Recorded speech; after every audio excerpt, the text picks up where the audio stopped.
When the holidays start to feel a bit repetitive, reach for a Sprite Winter Spiced Cranberry and put your twist on tradition. A bold cranberry and winter spice flavor fusion, Sprite Winter Spiced Cranberry is a refreshing way to shake things up this sipping season. And only for a limited time. Sprite. Obey your thirst. Oh, Hilton stay. Your beds are soft and cozy.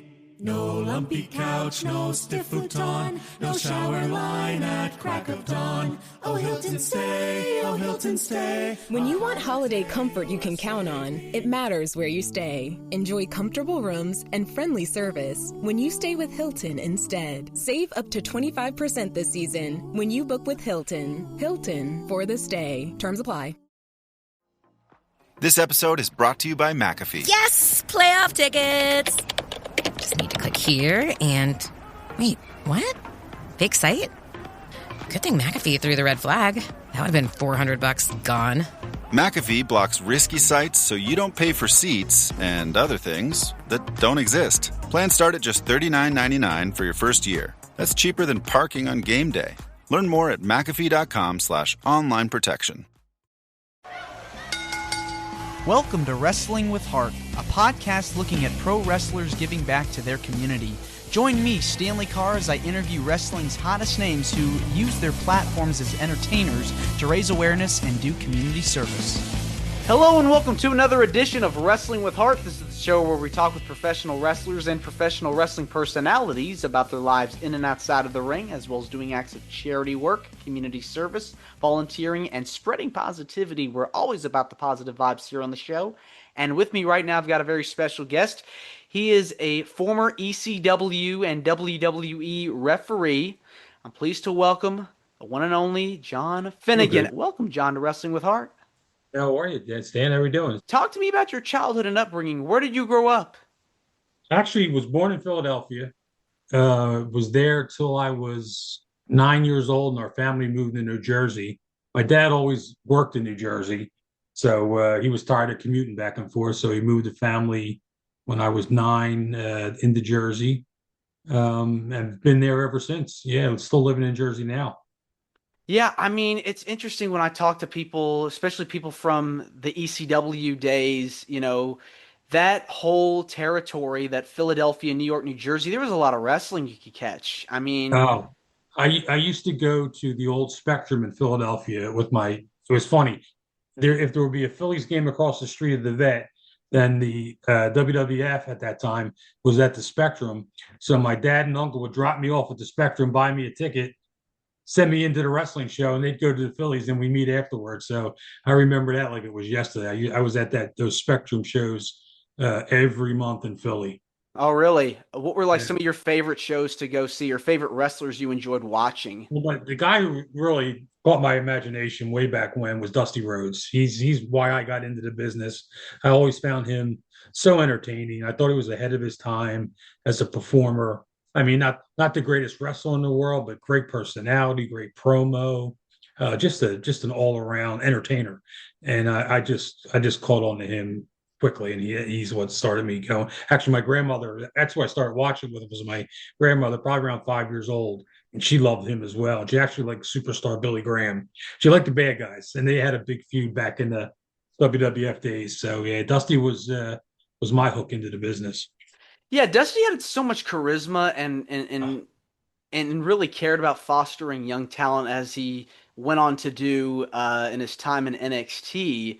But he really cared about the business, just had so much passion, and you could tell in his work, you know, with the superstars and wrestlers that he feuded with over the years.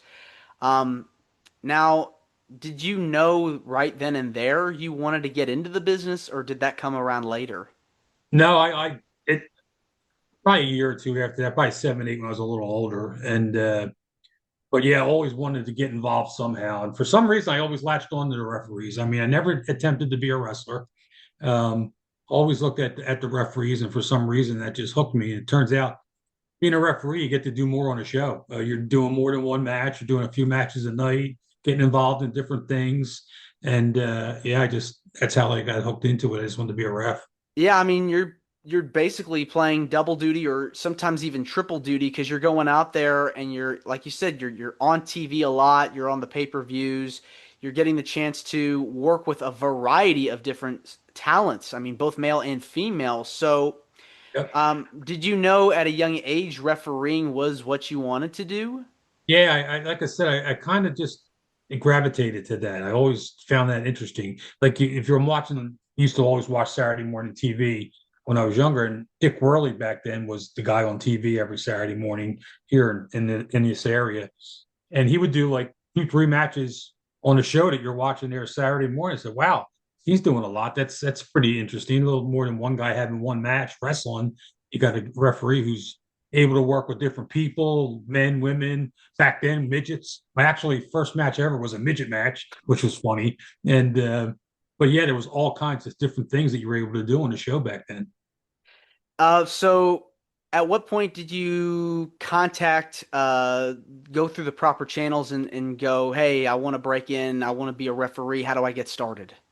It's actually an interesting to me, interesting story. There's a couple different avenues I went down. I used to work with my dad in a refrigeration company in purchasing, in the purchasing department. And we got invited to a lot of different lunches with vendors and companies that we dealt with. And one particular one was at a restaurant locally where it was for, I forget the charity, but there was a lot of local celebrities there, a lot of sports celebrities, local teams, Phillies, Flyers, Eagles. And one of the guys that was there was Gorilla Monsoon.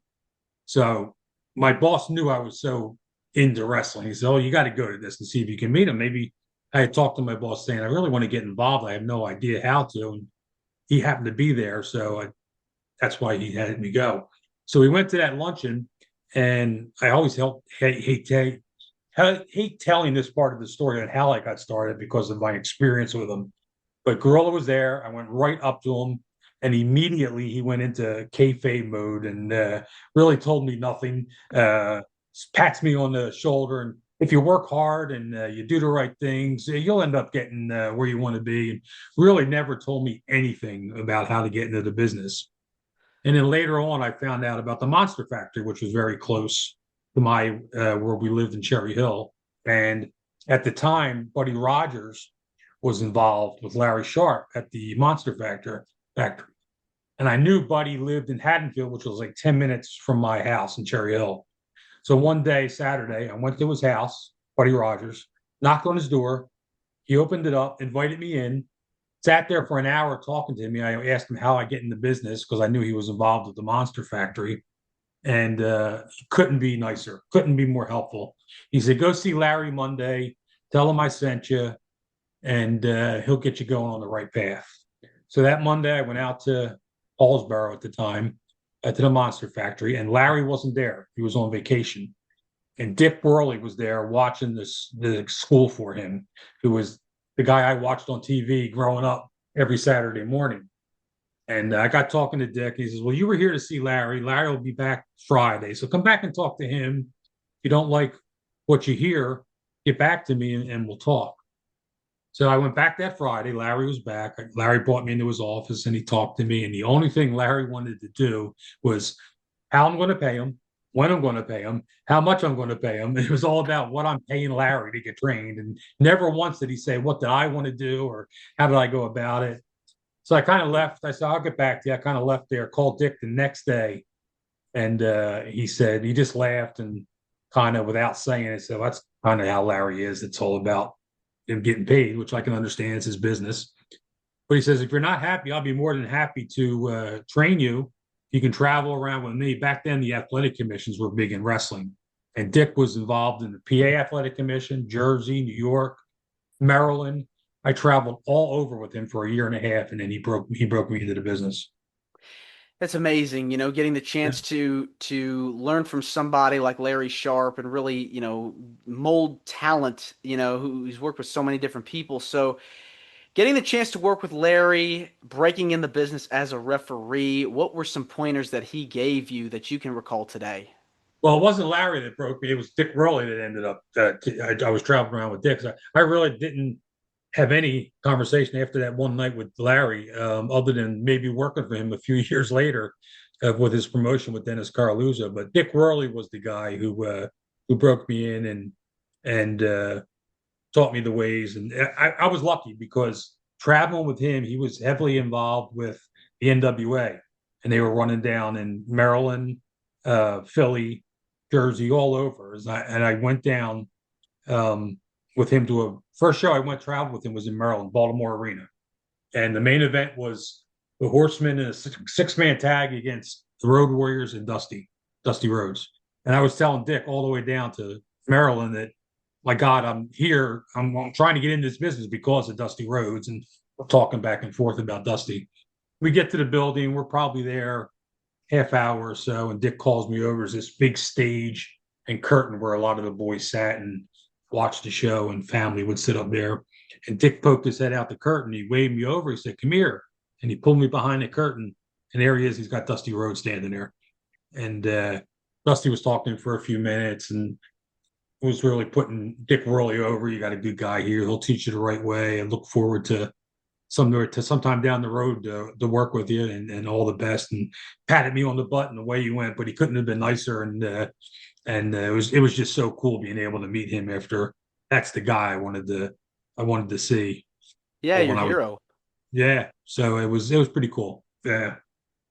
Now, getting those pointers from Dick Worley. From Dick, yeah, getting those pointers from Dick. What were some things that he taught you that you can still recall today and have applied to today, even after your time in the business? It was funny because Dick was old school, and back then it was still kind of old school mentality, the believability. He really kept business, just I guess to see if I was going to hang around before he told me everything there is to tell me. And he was it's funny because he didn't really tell me a lot. When I finally got my first match in the first show with him, he kind of, and in shows after that, he kind of pointed things out that I didn't do the right and wrong way. And it was never, honestly, Stan, I never got direction on do this, do this, do this. I kind of just thought I knew what I was doing. And it turns out I was kind of a natural at it. And I kind of didn't know what I was doing. And he would only point little things out here and there. But he was big on letting guys, like, you're the aggressor in the match. You're the guy in charge of the match.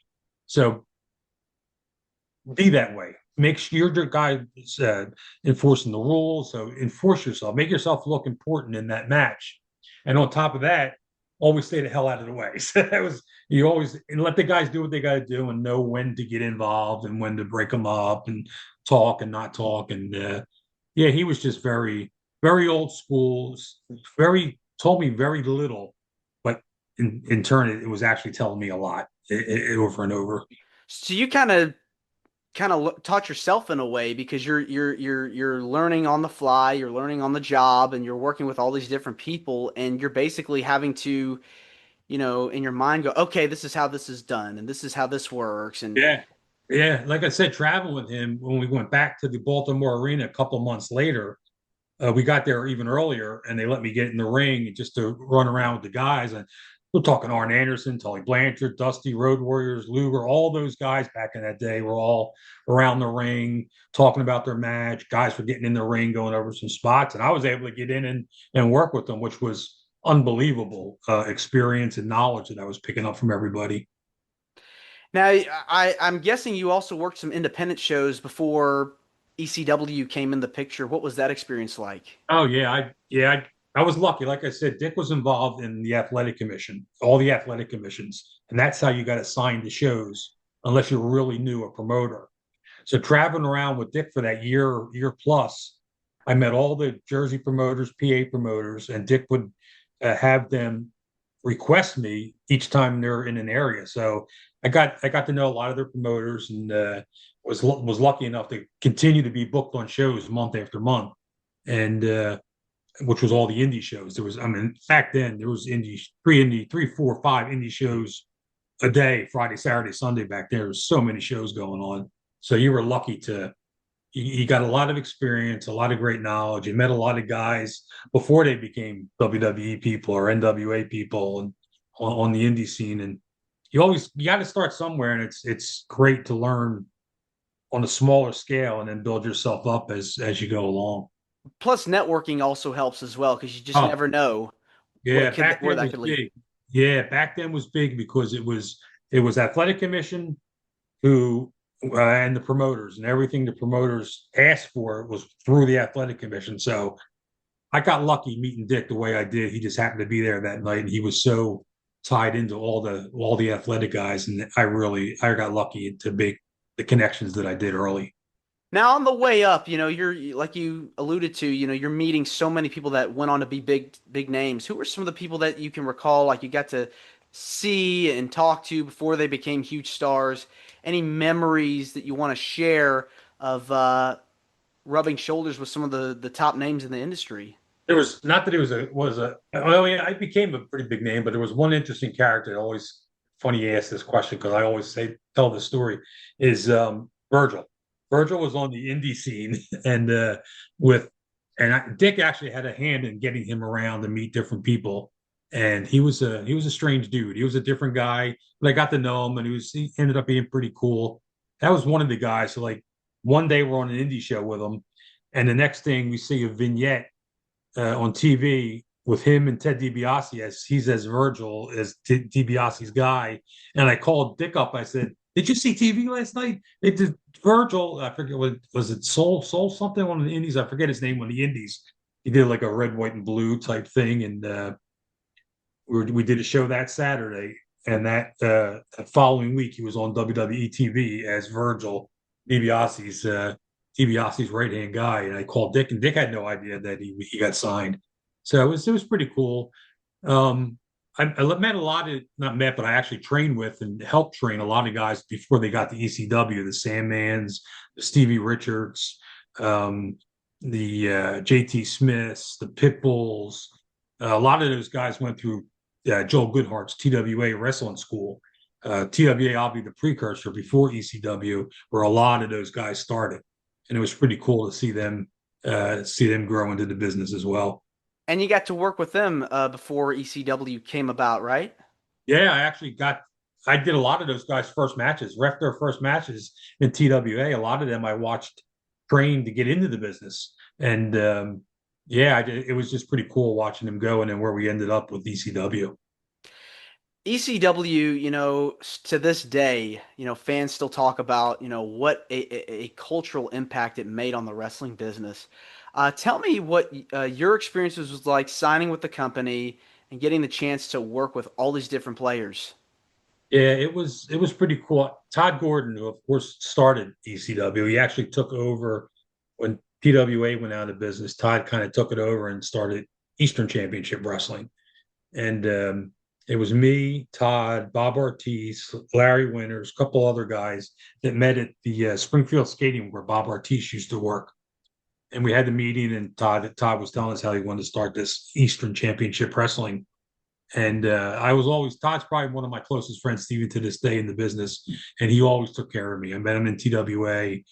He brought me on to Eastern, EC, and into ECW, and further along, and of course met Paul later. But yeah, Todd was the guy. Well, first of all, Joel Goodhart was probably my first mentor. Being lucky enough to work with him in TWA, and then when Todd started ECW, it was good. So I got three pretty good mentors: Dick Worley, Joel Goodhart, and Todd Gordon. Not a bad three guys to learn the business from and be able to proceed in it.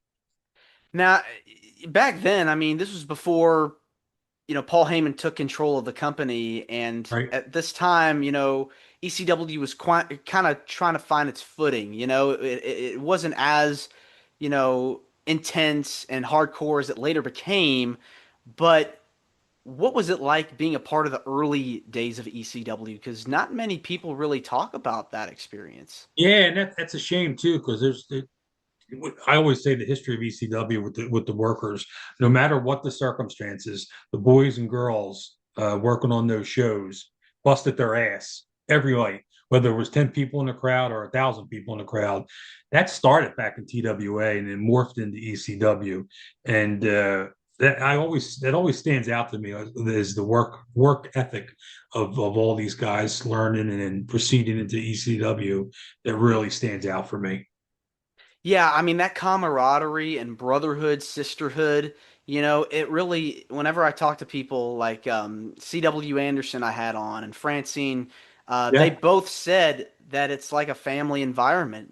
They hadn't, every time like they'd go into a locker room, it was a very friendly atmosphere. Yeah, it really was. And those two that you just mentioned, CW and Francine, I'm friendly with them still today. And that family atmosphere lives on. This episode is brought to you by Indeed. You're ready to move your business forward, but first, you need to find the right team. Start your search with Indeed sponsored jobs. It can help you reach qualified candidates fast, ensuring your listing is the first one they see. According to Indeed data, sponsored jobs are 90% more likely to report a hire than non-sponsored jobs. See the results for yourself. Get a $75 sponsored job credit at Indeed.com/podcast. Terms and conditions apply. That we're all kind of out of it. CW's still working, he's still wrestling, and but I don't think it'll ever go away. We see each other's at conventions or shows, or we talk and online or Facebook or on Twitter, and it'll never go away. I mean, that was something special that was created with a bunch of special people, and it'll never be forgotten. Now, as a referee, things can go wrong at any time. What are some things when you're refereeing a match that you kind of have to watch out for, keep in mind of, and kind of avoid? Right. Well, like I said, Dick was like the one who beat it in my head before, is kind of stay out of the way unless you have to be involved. Let the guys do what they're doing. Let them go through their spots. I've been in the ring with some big injuries that's happened, which were unfortunate, like Sabu and Chris Benoit. When Sabu got his neck broken, that was pretty scary environment. And just working with guys like Terry Funk and Abdul the Butcher and Kevin Sullivan, who all three of those guys scared to death of, and I stayed as far away as possible as I could to any of them when I was in the ring with them. But there's guys in there that get into the ring and there's like a switch they flick, and they're not the nice Terry Funk or the nice friendly Sabu outside the ring. They go into wrestler mode, and you got to know to stay out of the way and know what to handle, know what to do, and just be there for them when they need you. Yeah, I mean, especially, when you're in there with people that really, have intense styles, you really have to pay attention and watch what's going on. Because it's like pandemonium, the volume gets Yeah, kicked up, quickly, quite a bit. yeah, very very quickly. I mean, I'm sure you saw I wasn't doing that match, but the legendary ECW arena show with Funk and Cactus, where Terry called for a chair, and all of a sudden there's 200 chairs in the ring, and guys are buried underneath it. And I mean, just stuff like that is kind of what made ECW so special. This spontaneous craziness that would happen from time to time. There wasn't a show that was the same. There was always something in ECW, month after month, city after city, that there was always something different that went down in an ECW ring. Now, you got to be a part of so many different matches. What were some of your favorites to work? I say it all the time. I love working with Shane Douglas. Anything I worked with Shane Douglas was always a pleasure. My favorite series of matches were two in ECW.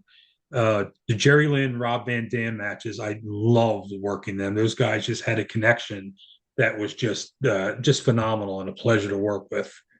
And that was kind of like your classic wrestling match, not a hardcore blood guts. It was got two guys that could really go.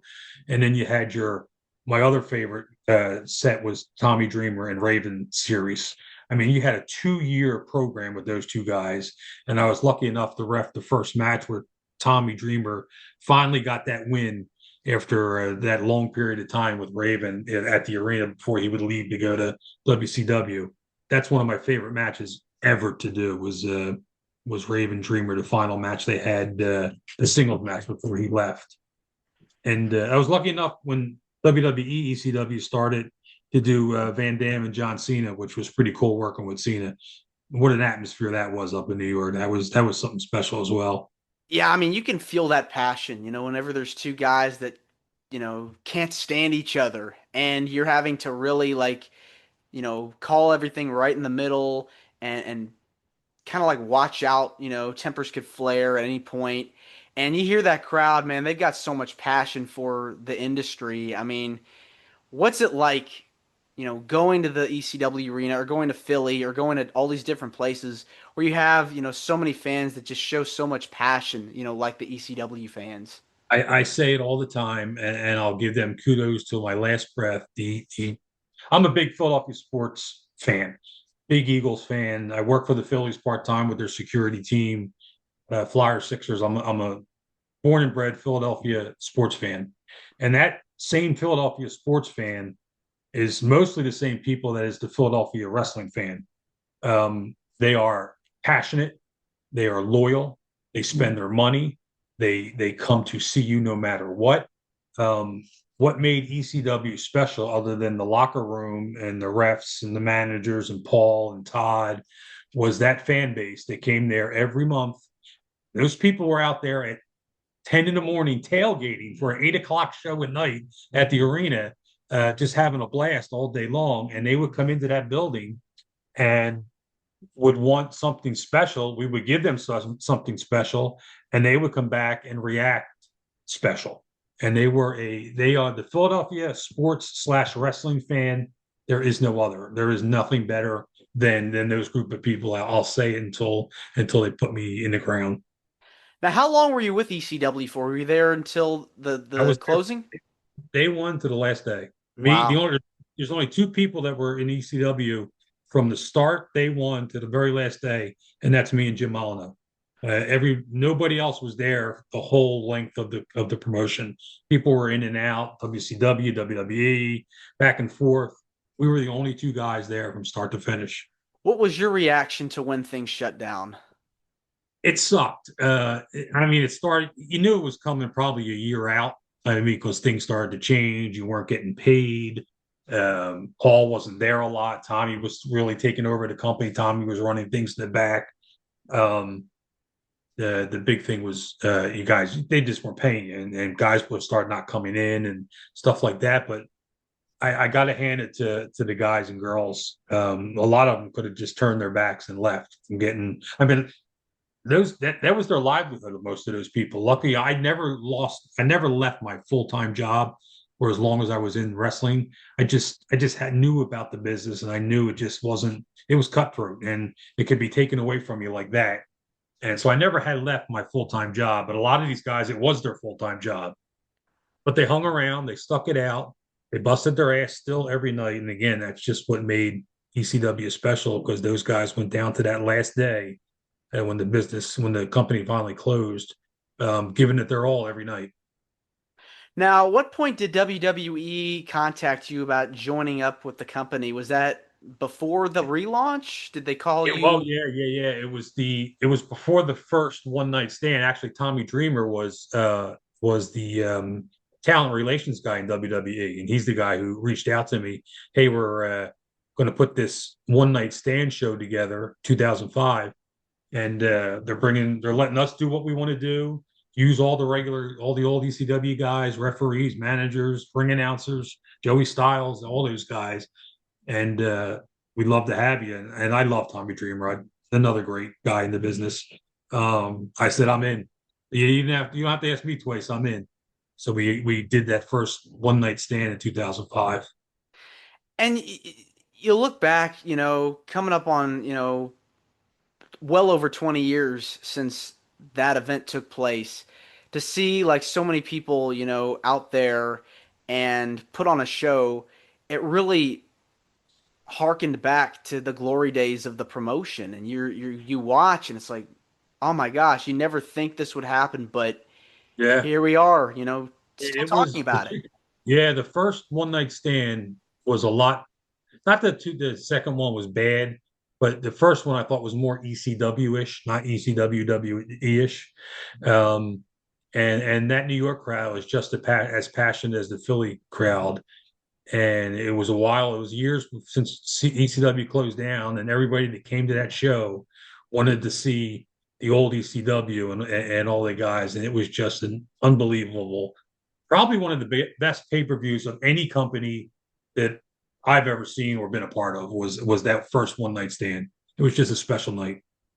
And the second one happened, and then they started the third brand, ECW, later in 2006. Did you get a chance to be a part of that after the second That's one night that's stand? actually when, that's actually when I got the offer to come in full time after the 2006 second ECW one night stand.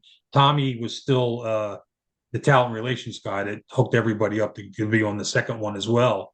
And after the pay per view, he called me. That was a Sunday. He called me Monday, and he said to me, "Vince loves your work. You're going to hear from John Laurinaitis. He wants to sign you full time." And I'm thinking, Tommy, I got a full time job. I got two young kids at the time, health insurance, the whole deal. I just can't walk away from that. And he said, "Well, just listen to what they have to say and see." So we did the first ECW WWE TV taping in Trenton that Tuesday. And after the TV taping, which stunk, was terrible. It got such bad reviews, and the zombie guy and all the other nonsense that they tried to pull in that TV taping just didn't go over. So John Laurinaitis got all the ECW people together for a meeting after that, after we taped the TV show, and basically stood there and ripped all of us of how horrible the show was, this, that, and the other thing. And we're thinking to ourselves, wait a minute, we didn't write this show. You guys wrote this show. We went out and did, this obviously wasn't ECW. This was WWE ECW. But after that meeting, everybody left, and he was talking to two different people. And he said to me, John Laurinaitis said to me, "I want to talk to you after this meeting. Come on back 20 minutes." So I came back and knocked on his office, and he brought me in, and he wanted to sign me full time. And I just couldn't do it. The money would have been good. Probably would have been the same money I was making at my regular job, but there was no health insurance. You're walking away from a 401k. You're walking away from all different benefits. And I turned it down. And he said, "Well, we love you. We think you're really, really good. So anytime WWE ECW is in the area, you're booked. So come to the show and you're booked." And I did that for about a year and a half. My last show was the Survivor Series in Philadelphia about a year and a half after that. Wow. Yeah. Well, that's kind of nice though that they allowed you to come in and work a few shows, in where you were in your hometown, Yeah. I got, well, and it's funny you say that because I got to work at the time, the Wells Fargo Center, which is the big arena here in Philadelphia. I got to work Madison Square Garden. They taped an ECW TV show in Madison Square Garden, which was unbelievable to do that building. And I couldn't tell you how many, two, 3 dozen shows over that year and a half in the area that I came in and did, and they were more than gracious and took care of me. Well, kind of compare the two atmospheres. You're working in ECW, you know, passionate fan base, family environment, working in WWE, which is a whole nother, animal. It's a machine. And so kind of walk me through, the differences you felt, from your time in ECW to your time with the WWE. Well, the big difference I think was crowd, because we did all the TV tapings before SmackDown, so we were in a big arena of WWE fans. It wasn't the ECW arena with those passionate, crazy lunatics that were out there tailgating all day waiting to see you. It was a lot of kids, a lot of families. It wasn't an ECW crowd. So that's the first hurdle we had to go over. The second hurdle, as they went on and on trying to bring ECW back, it got more and more WWE'd, for lack of a better term, using their own guys, bringing WWE guys in because they didn't have faith that they were going to draw ratings and crowds. And it got too much WWE. And to the point when Vince put the ECW title on himself, that was the end of it for me. And then that December Dismember pay-per-view they did, which was atrocious. Uh, that was the final nail in the coffin, I thought. It's hard, to recreate something that and recapture something that you had been a part of for so many years. And you just can't recreate that feeling of what the original ECW was. It was very authentic and, gritty and real, and being able to duplicate that is just you can't do that. Yeah, there's no way it was going to happen, and I don't think Vince had any option to try to recreate it. He didn't create ECW, so he was going to try and make his own ECW or turn it into his form of ECW, and it just didn't capture the sense that the original one did. Now, outside of wrestling, I know you've been able to do a lot of charity work and have done so many different things in your community over the years. What kinds of activities have you done and special causes that you've been involved with that you've been able to help out with over the years? Oh, the big one I did over the years was Todd Woodman was back in the day was involved in the Variety Club, which is a local charity in Philadelphia that we did a lot of stuff for over the years, probably through halfway through the ECW existence. We actually had shows there for the kids. Oh, it always involved something where we would bring a show somewhere to a kid space type of event. And yeah, we did a lot of that over the years, which the kids just ate up and loved and appreciate us guys coming out and shaking hands and taking pictures and then putting a show on for them. Yeah, I had Todd on, and he talked about that very same thing. You know, he was very passionate about being involved with that. Was there like a particular event that you were part of as part of doing the work with the Variety Club that was heartwarming for you? Yeah, there was. He always had a big show once a year in the summer. We would do things in other places, but there was always a big one at the camp. It used to be in Philadelphia. In the Philadelphia area. I forget exactly where it was, but it was in the Philadelphia area.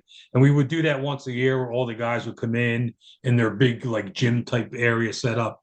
And it was just nothing but kids, unfortunate kids with whatever disability or thing they're going through. We're all there, and every one of them they lit up as soon as the show started. And just to see that reaction from all of them, from us guys coming in there and doing what we do, to watch them just light up like a Christmas tree, enjoyed it. I look forward to doing it every year. It was so enjoyable.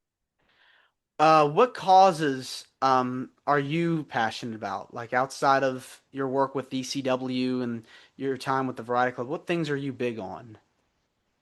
I don't get involved in a lot now. I'm busy with the Phillies and with my regular job, which is my new normal job.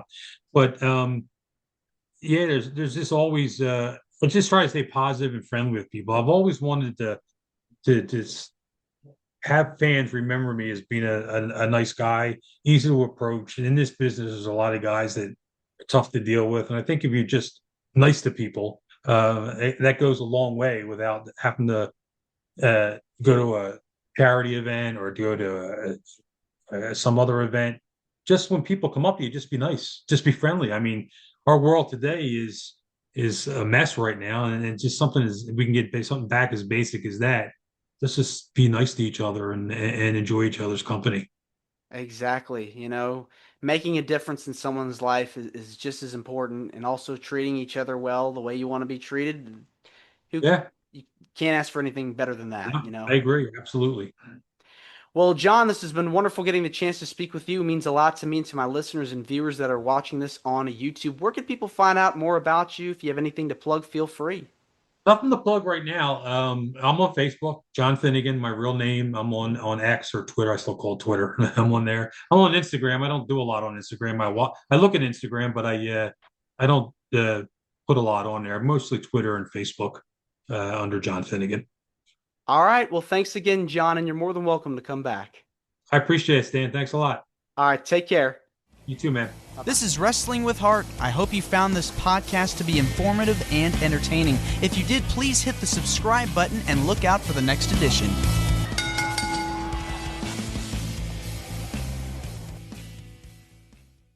Hey, Ryan Reynolds here for Mint Mobile. You know, one of the perks about having 4 kids that you know about is actually getting a direct line to the big man up north. Mm-hmm. And this year, he wants you to know the best gift that you can give someone is the gift of Mint Mobile's unlimited wireless for $15 a month. Now, you don't even need to wrap it.